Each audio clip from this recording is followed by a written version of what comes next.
The air tasted of acid and rot.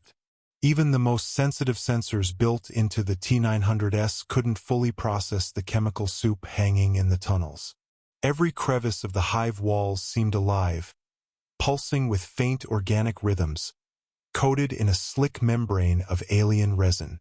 The machine had been designed for this, a stealth model, matte black finish, sound-suppressed servos, an adaptive thermal signature that blurred into background noise. Skynet's engineers had optimized it for infiltration, knowing brute force alone would not suffice against the xenomorphs. It moved in utter silence, one step at a time, down the ribbed corridors of the hive. No humans had been here for weeks, perhaps months. Skynet's satellite sweep had detected the sprawl of the alien infestation growing from the ruins of New Boston Colony. Contact with local outposts had long ceased. No human soldiers would dare to enter now, so Skynet had deployed its best. The T-900S, armed with a compressed plasma cutter and embedded kinetic spike, was built to stalk and eliminate. Its primary target, the Xenomorph Queen. Deep within its core, a mission loop repeated with perfect clarity. Eliminate the Queen. Disrupt the hive. Return or self-terminate if compromised. No room for deviation. No hesitation. Yet something was off. The further it moved into the hive, the more it noticed the unusual patterns.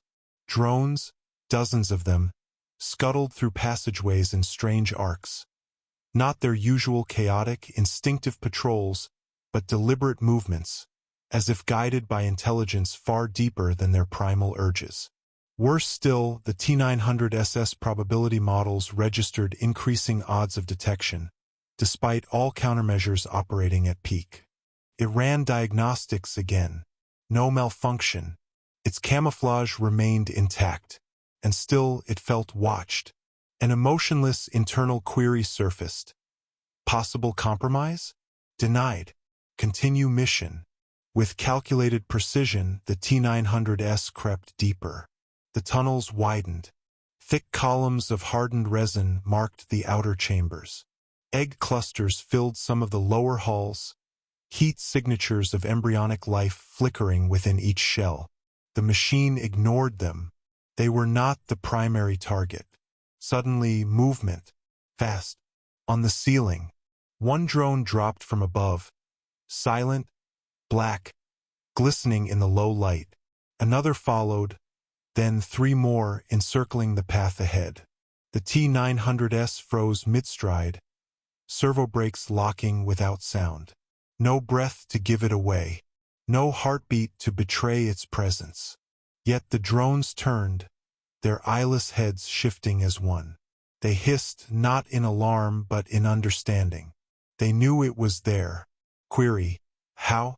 Before the machine could compute, the drones surged forward.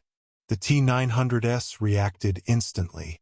It ducked, sidestepped, and drove its plasma cutter through the first drone's thorax in a single searing strike. Acid blood splattered the wall, but the unit had already pivoted away, avoiding the splash zone.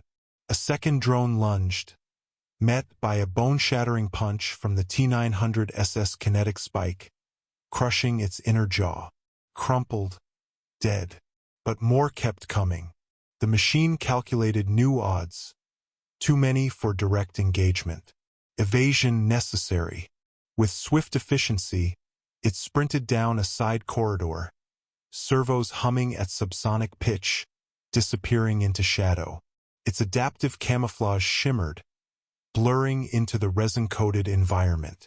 It would circle, flank, and continue toward the Queen. The mission remained unchanged. Behind it, the hive pulsed with movement. Drones now swarmed through the tunnels, not random but coordinated, closing exits, herding the machine along a narrowing path. In the dim recesses of its neural net, the T-900S processed a new probability. The Queen was aware. She was directing them, and she was waiting.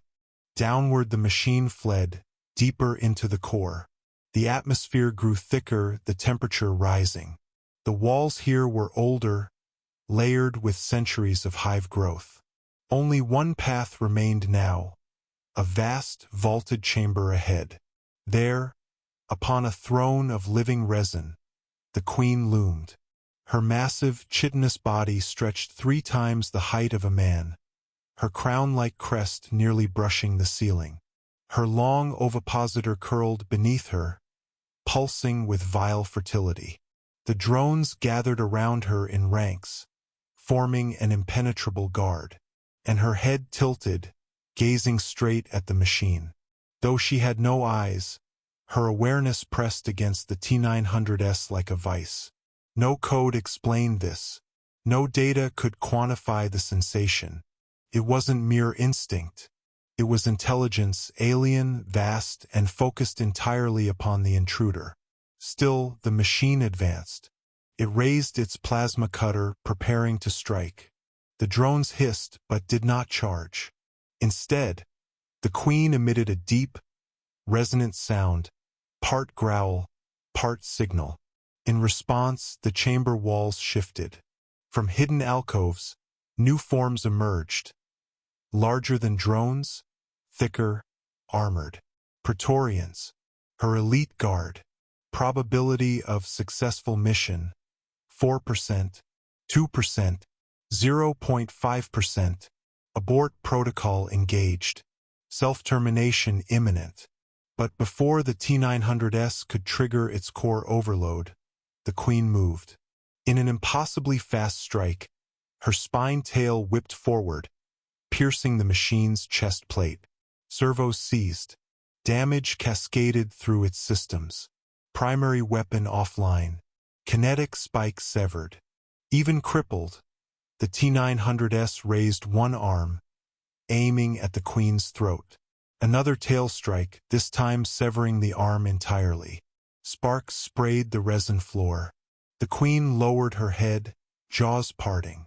A second inner jaw shot out, piercing the machine's cranial housing. Visual feed scrambled. Internal clock looped in flickers. Power reserves dropped below critical. And still, the T-900S fought to process. How did she know? But no answer came. In those final microseconds, one last transmission beamed out, an encrypted pulse back to Skynet command. Queen is aware. Hive sentient. New threat level extreme. Then darkness. The T-900S collapsed. Inert. The queen watched the dead machine for a long moment. Her drones gathered around, chittering in low tones, probing the shattered cybernetic shell. Metal and synth flesh, no nourishment for them, but now a message had been sent. The invaders were learning, and so was she. In the depths of the hive, the queen let out another call. A sound that reverberated through tunnels, through eggs and unborn warriors alike. It was not alarm. It was invitation. They would come again, and she would be ready.